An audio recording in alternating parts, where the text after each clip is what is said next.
Hey everybody, y'all see my face. I am just so torn myself. This old newbie YouTuber stuff. Okay, so we're gonna say, see, the devil is really busy trying not to let y'all get these budgeted savings and get out of debt tips. I just have to quickly first let me say, can you please hit the subscribe button and the notification bell? I appreciate it. This channel is definitely food for the spirit and the soul and the pockets and the mind and all that. Now, I just got to quickly give a recap of backstory. So, I didn't understand the scheduling of the live. So, I did a scheduling of a live for today that was supposed to start at 9 o'clock. I did it last night. The software that I'm using, I recorded it. I started recording. I hit the record button. Excuse me. And I'm just a recording. I'm doing this video and I want to say it was a good 30 minutes. And then I hit stop and realized that it was just a test. And so it didn't save anything. It was just letting me test and practice it out. And it was still planning for me to come on live at 9 o'clock. So I got in, came in about 20 minutes ago. And I am just giving this food for the soul. Just talking and giving the tips and doing this and that. And then I don't know if it's a subscriber, but a watcher. I appreciate them. It was Justin Justice or something like that. Tells me, I'm about 17 minutes into the video, tells me that he can't hear me or they can't hear me. So I look and I notice that my sound or my volume meter is not going up. My microphone was muted. So, take 3. Okay, but so what I'm going to do, what I decided to do with this is really it's a budget, but it's also tips to get out of debt and pay down your credit cards, your loans, or anything that you have like that. So first I'm going to do is touch on my budget. Now, if you watched previous videos, on my previous videos, I gave a budget plan for someone who is not in debt or is not in extreme debt and not, and the little debt that they have, they're able to pay it monthly and pay it off every month outside of their car note and their home mortgage.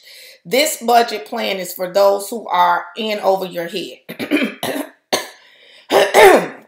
My voice is tired, probably. Who are in over their head.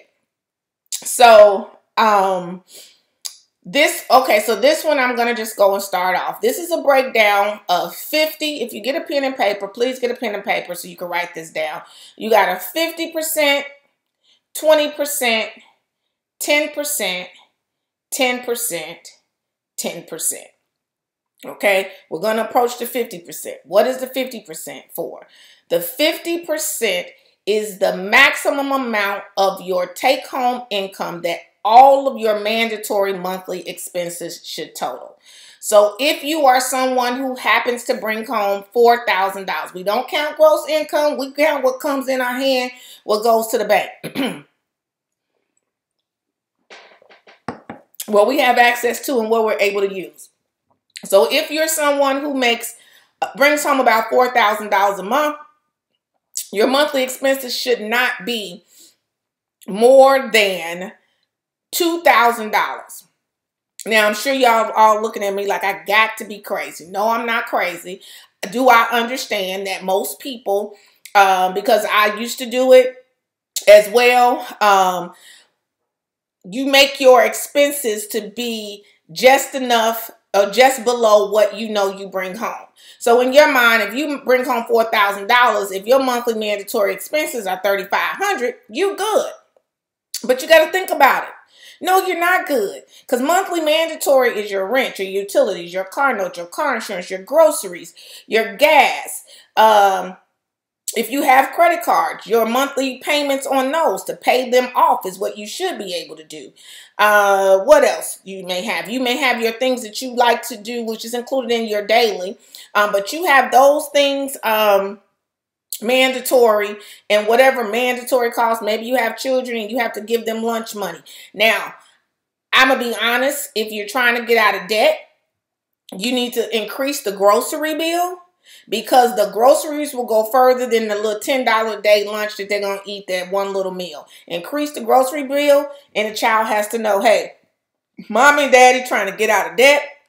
When we get out of debt, it's going to allow us to free up more time to do better things and fun things, vacations and things like that. So you're going to need to take a lunch for 5 months, 6 months, whatever it is, and just make sure it's a lunch stuff that they enjoy, and then they be the envy of the lunchroom.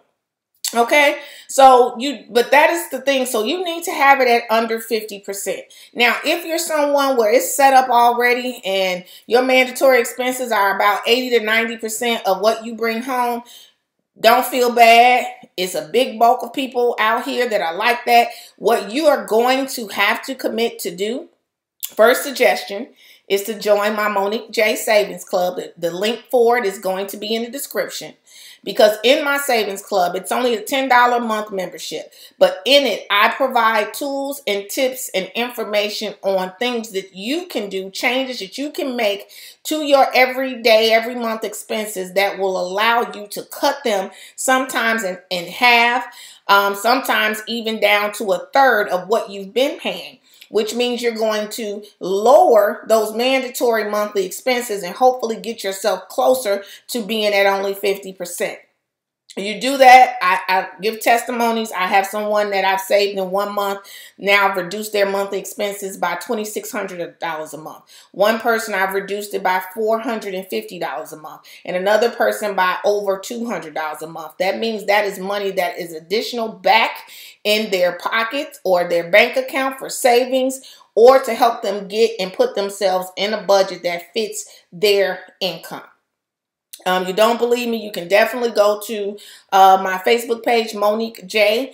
CEO is what it's under. If you see it on my screen, you'll see it. That's what you can type in. You'll find it. Read my reviews, and you'll see the people talking about how much I've saved them.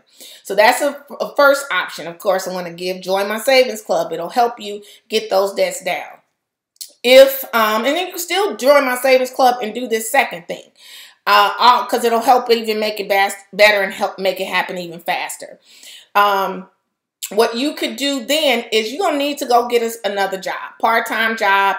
It's about to be the holidays. A bunch of stores and retail stores and stuff are hiring. The post office is hiring, usually for the holidays. Get another job. Commit to it for 6-8 months so that you can bring in more money. And if you can happen to bring in an extra $1,500 or so, or even $1,000 more a month, now you're at $5,000. And now those mandatory expenses can be up to $2,500 as opposed to $2,000. And maybe you were close to it, maybe you were at $3,000 and you're bringing home $4,000. Now you're only $500 away. You go into the Monique J Savings Club. You see the things and do the things that you can do that I'm sharing with you to do in order to reduce your monthly expenses. And now you're there and you're at your 50%. Okay, so now the next thing we're going to do is from the 50%, we go to what the 20% is going to do. The 20% is the money that you're going to use to start paying down whatever credit card debt that you have. Here is my tip for how to choose which credit card you're going to pay down first. First thing we're going to do, we're going to break down to only 3 credit cards, okay, y'all? 3. That's all you need. You really don't need 3. But I like to be fair with people and just say 3. If you have a home or a business or something that you have to maintain and you have a Home Depot or Lowe's credit card, you can add that and then that will make you have 4. But if you don't have a home, if you're renting and the upkeep is the responsibility of somebody else, there's no need for you to have a Home Depot or Lowe's credit card. I'm just keeping it real because your other credit cards that you have of your 3 can serve the purpose that you need for them to serve. Okay, so you're going to go with 3. Now, how do you choose which 3 they are? You want to choose one that has the lowest interest rate. You want to choose the highest credit limit. And you want to choose who gives you reward points, reward credits, and cash back. Those are the ones that you want to keep. Example, you have a $2,500 card limit card, okay? And that card interest rate is at 10%. and that card gives you cash back, 1% cash back or whatever. And that $2,500 limit card is your highest limit. You want to keep that. Now, if you have a card where the limit is $5,000, but the interest rate is 26.39, because they go that high percentage interest rate, but you have been paying on time, you pay them monthly, you're not late. My first suggestion, because they have a higher limit, is to call. You can call and request an interest rate reduction. Ask them for an interest rate reduction. If they'll reduce it down to about 19%, which is generally standard and kind of fair, then that would be one card that you would say, okay, because that's double the $2,500 card limit, and then it's only 9% of difference in the interest. But that would be one that you keep then. But if that doesn't, if you see if they have rewards cards, or that particular company has a cash back card or something, then you would try to either switch and see if you can get a card that's going to give you something back, because they're getting interest off of you, so you need to be getting something off of them. That's the way it is. That's the way of the world. Do not be giving your money to anybody these days if they're not giving you some kind of perk or something back. Okay, but that's the instance if it's $5,000, and if you're able to reduce the interest rate. If you're not able to reduce the interest rate, you're not closing the account. That's not my suggestion. My suggestion is to cut up all of the other credit cards. If you have department store cards and all that, you don't need them. What you need them for? They take a MasterCard, they take Visa, they take Discover, they take American Express, or any of the other three that you're keeping. You can use those to pay in those stores. But you know the only reason most people have those store cards, because it's not something that they use generally all the time, and they can hide that balance from their mind. So they don't see it as much as they see the balance on the major credit cards that they're using every day. Don't do that. I always say getting out of debt, budgeting, saving is all about reconditioning your mind and how you do things in your mind. So hiding something from yourself doesn't make it disappear, and it's not necessary. So if you have those cards, you don't need those. Interest rates are generally pretty higher, and you don't need them. So those will be cut up as well. No closing, just cutting up. Reason why I say cut up and not close is because we are going to focus on paying those cards down. As you pay them down, it lowers your balance, increases your available credit. As your available credit increases, which means your not your debt to income. Yeah, I guess your debt ratio to your income ratio will also decrease, which will raise your credit score up. We want our credit score to go up, because then what happens is those that you have cut up, yes, after maybe 6 months, a year, and you're not using them, they're going to end up closing them. Yes, but the ones that you have been paying, the one that you use sparingly, because those three that we're keeping, understand, that don't mean we're going to go charge them all up. Because no, if you fit your expenses in the way that this budget plan is, you don't really need to use those credit cards every month. There shouldn't be a need, because you should have money to be able to afford to pay for the things that you need to pay for. So what those cards are going to be for, because of course you help build up your credit by using them and paying them off. If nobody ever told you that, that is a tip for boosting up your credit, is to first charge something that you can pay and pay in full in 30 days. Okay. So what that means, example, you've gotten your cards down to just say 0.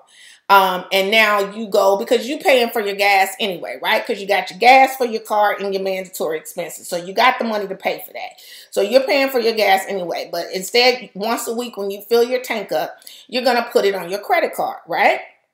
Okay, and it's not going to be when the bill comes, I don't have the money. You have the money because it's already sitting in your mandatory expenses account, sitting waiting for you to pay your gas expense. So then what happens is you wait for the bill to come. When the bill for that credit card comes, you go in and you take that $100, $150, whatever you've allotted for gas that you've charged on the credit card, you take that money and you pay the card off, okay? And so now the card is at 0. And then here's the next tip, because I have people and I have clients that I have to tell about this all the time. Do not go right after you've paid the bill and go charge the card right back up. Understand that after you pay the bill, it generally takes the company about 1 to 2 weeks to report that payment and report that new balance. You want that new balance of 0 and showing basically that you've paid the bill, because it's going to report, you want them to report what the bill is. And then the next reporting will be that it's now 0, which shows that you have made an on-time payment, and that helps boost your credit score up. If you're constantly reporting, if you pay the money off before the bill comes out, it's going to always report 0. And so it looks like you're not using it, and then it does not help your credit. So you want to wait to pay until the bill comes out. And then when you pay the bill, wait a week or 2 before you use the card again, so that when the new bill comes out, it will report a balance due, and then it will show that the balance has been paid. Okay, I hope that helps. I hope you understand what I'm saying with that, because that is how people, they're like, but I'm paying my bills on time, I'm paying. But yes, you can pay them on time, but if you charge the balance up immediately before it's reported that it has been paid, then it doesn't look like you're ever paying, and it's not going to show as you're reducing the amount of debt owed to the company. So that's the reason why, if you're seeing that nothing is changing, that's why it's not. And you shouldn't have to charge it up immediately that fast.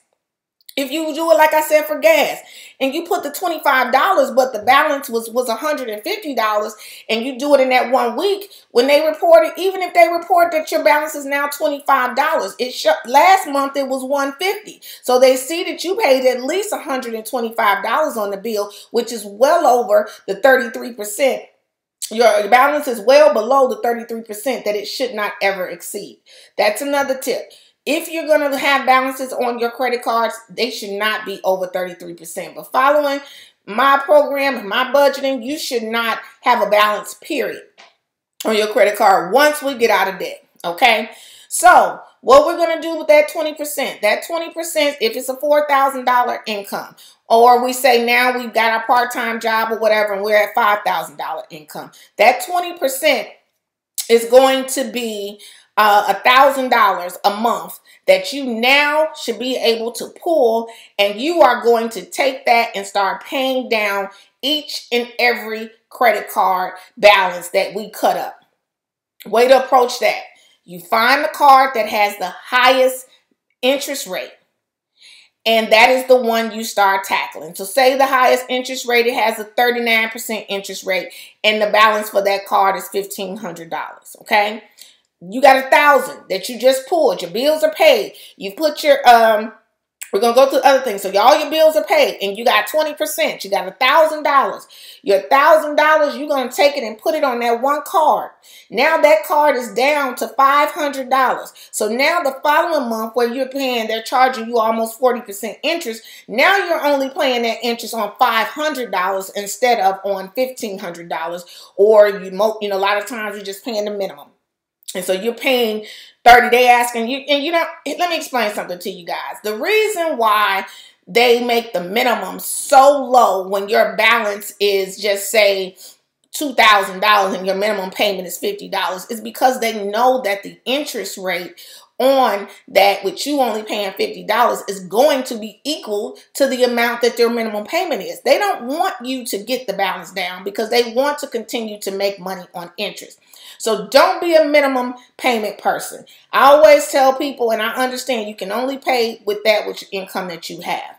But if you figure those monthly credit card bills into your mandatory expenses, don't figure in the minimum payment.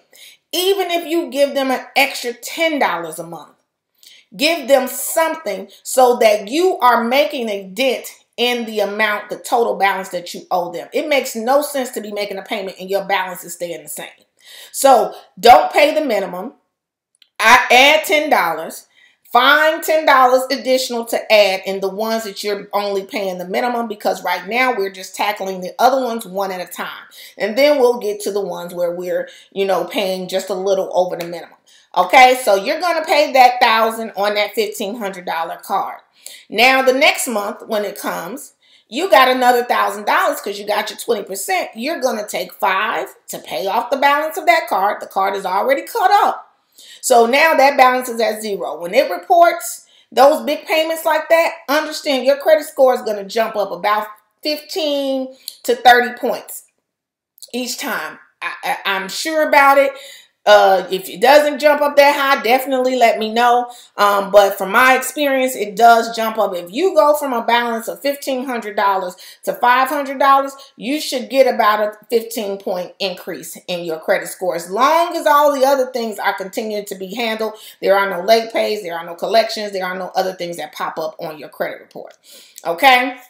So now that you take the 1,000 and you take 500 out of that to pay off the one card, now we look at the next card, either with the same high interest rate or right below the one we just paid off. And now we're going to take $500 and you're going to go ahead and pay on that card. And if that card was less balance due than the one prior, it may only have $800 due. You take the 500.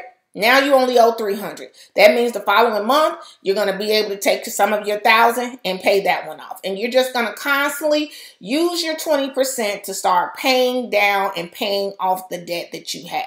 And especially you want to tackle first the ones that have the highest interest rate and that you've already cut the card up. Okay?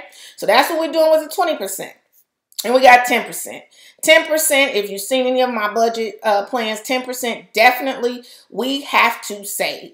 You have to save pension, IRA, 401k. When you get ready to retire, I guarantee you it's not going to be enough because it's not going to match exactly what you've been bringing home every month while you were working.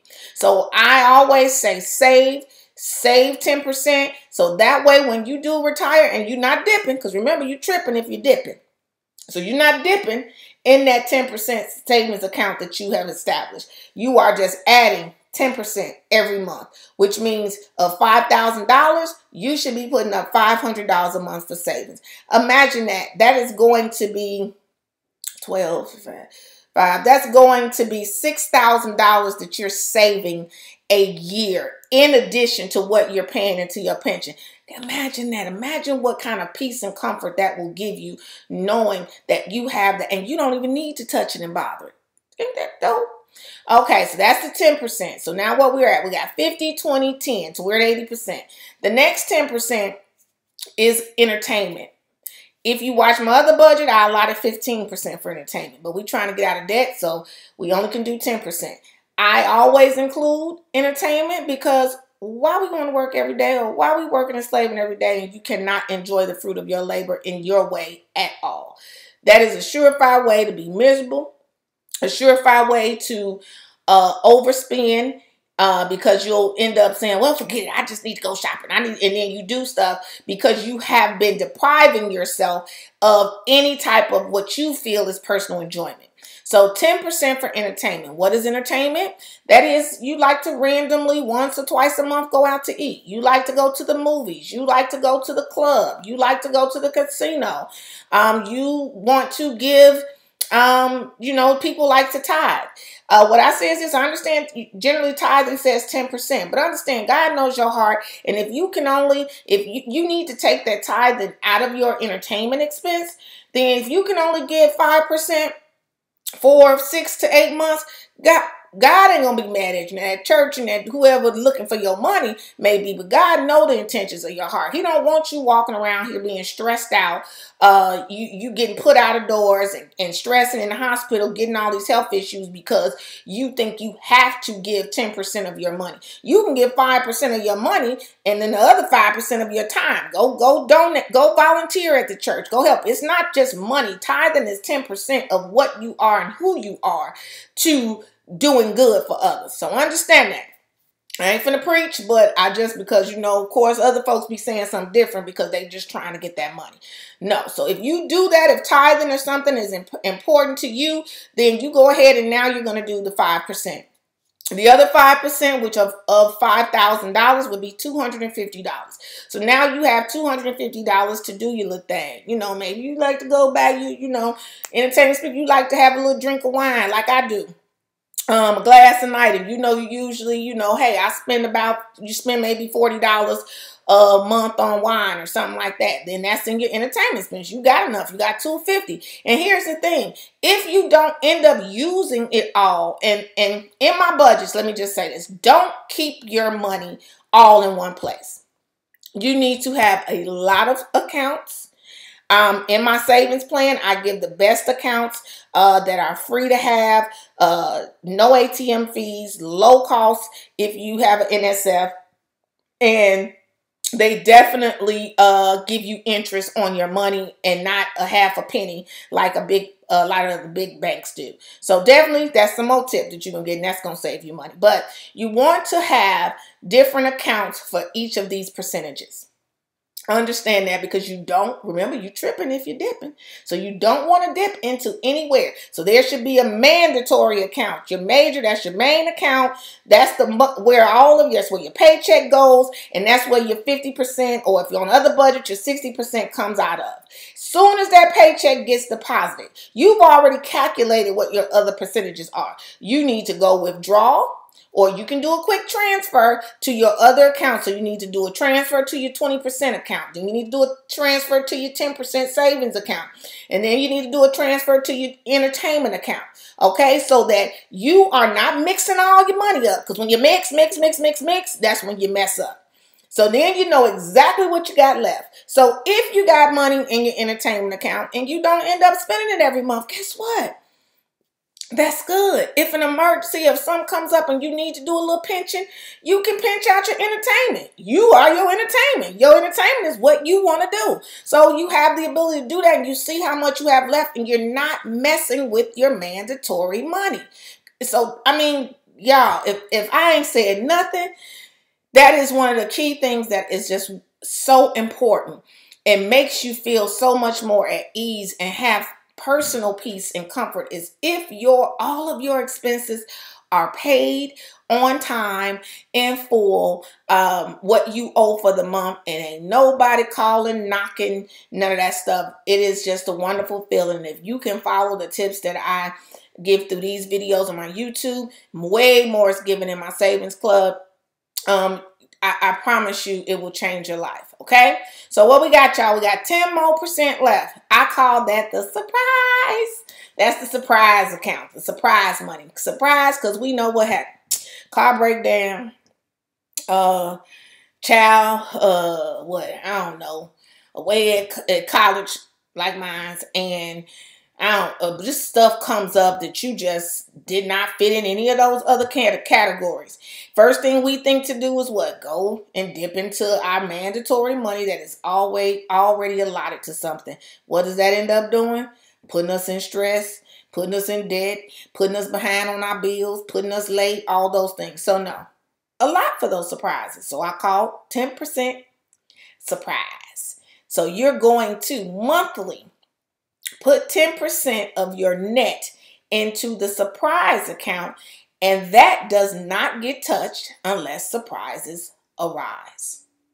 Understand that. Surprise is not, oh, well, I want to go to meet my friends in Vegas this weekend, and so, I got some $1,000 in my surprise account. I'm going to take that. No, because then when you get home and your car breaks down, then what? Now you trying to charge up on a credit card and pay for something that you would have had the money for.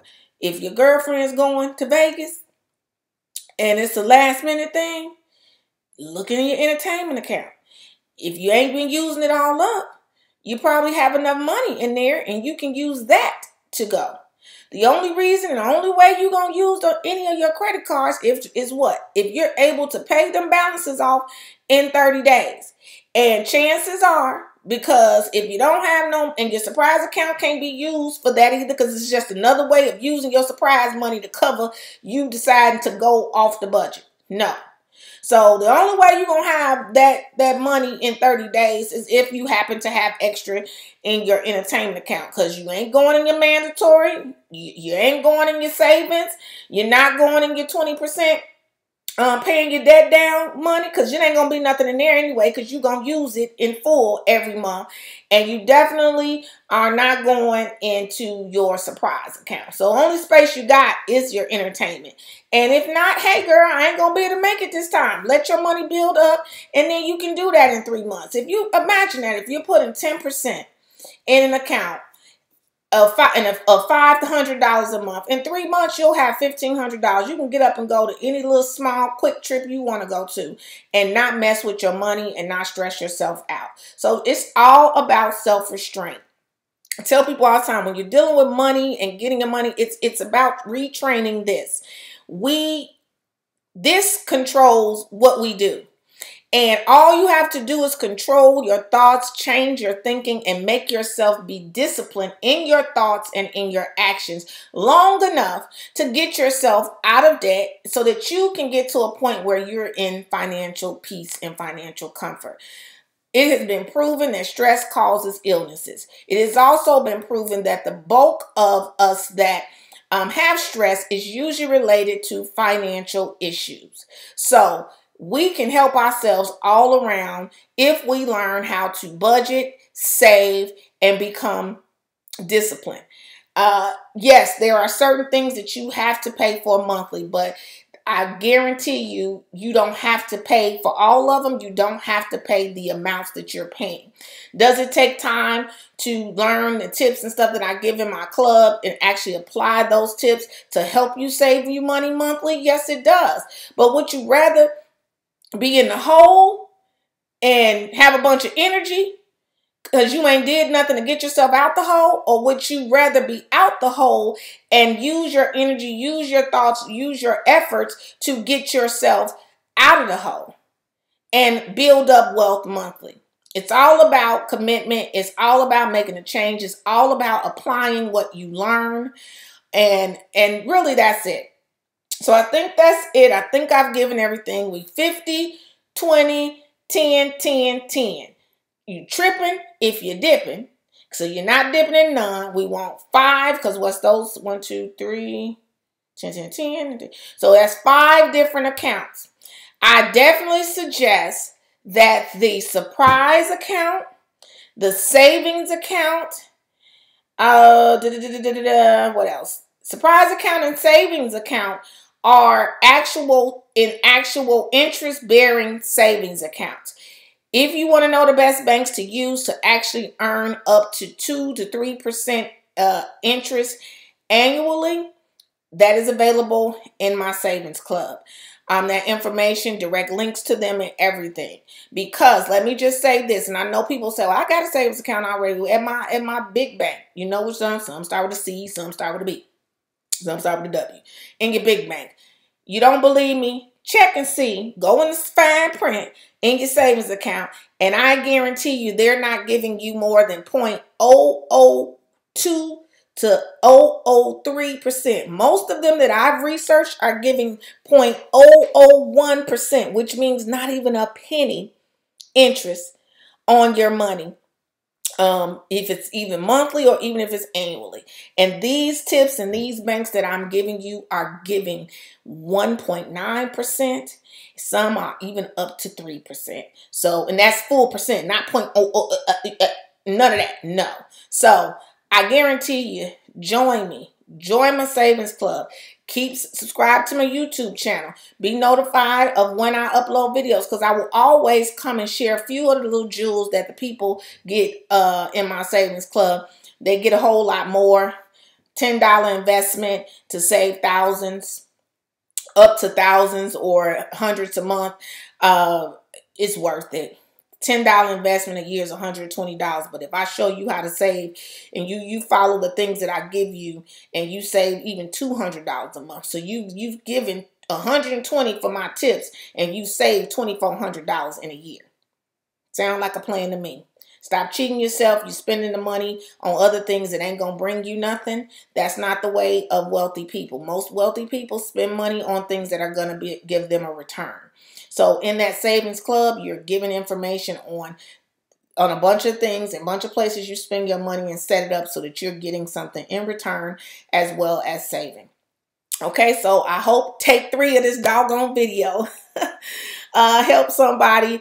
Definitely share if you think the information that I gave today, it can help, because that is the goal of my channel. As I always say, this is a helping, growing, laughing channel. I try to do everything that is me. This is my personal channel. I do have a structured talk show, the weekly wind down. It has a channel. We will be back for our season 3 in November, so definitely go there and subscribe so you can get notified when that see that episode, that first episode airs.